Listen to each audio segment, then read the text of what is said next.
இந்த லிஸ்ட்டில் ஜிந்தர் மஹால் இருக்கிறாரு. ஜிந்தர் மஹால் பார்த்தீங்கன்னா WWE விட்டு போயிட்டு வரும்போது தன்னுடைய பாடி டிரான்ஸ்ஃபர்மேஷன் அதிகமாக இருந்துச்சுன்னா கண்டிப்பாக ஒரு வாய்ப்பு கிடைக்குன்னு சொல்லியிருந்தாங்க. அதே போல் அந்த டைமில் இந்திய ரெஸ்லர்ஸ்க்கு ஒரு வாய்ப்பு கொடுக்கணும்னு சொல்லிட்டு வின்ஸ் மெக்கன் ஆசைப்பட்டார். இந்தியன் ரெஸ்லர் அப்போ யாருமே இல்லை. பட் ஆனால் ஜிந்தர் மஹால் ஒரு நல்ல டிரான்ஸ்ஃபர்மேஷனோட ஒரு குட் ஹெல்த்தோட WWEக்கு வந்தார்.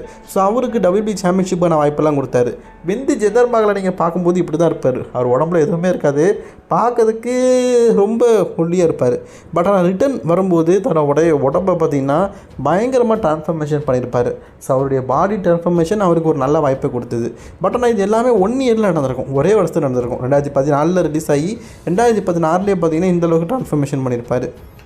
இதில் சில பேர் சொல்கிறாங்க இவர் அதிகமாக ஸ்டீராய்டு யூஸ் பண்ணியிருக்காரு, அதனால தான் அவருடைய நரம்பெல்லாம் வெளியில் அப்படியே தெரிகிற மாதிரி இருக்குது, நரம்பு வெளியே வந்து நிற்குன்னு சொல்லுவோம்ல, அந்த அளவுக்கு வந்துருக்குது ஸ்டீராய்டு யூஸ் பண்ணியிருக்கிறாங்கன்னு.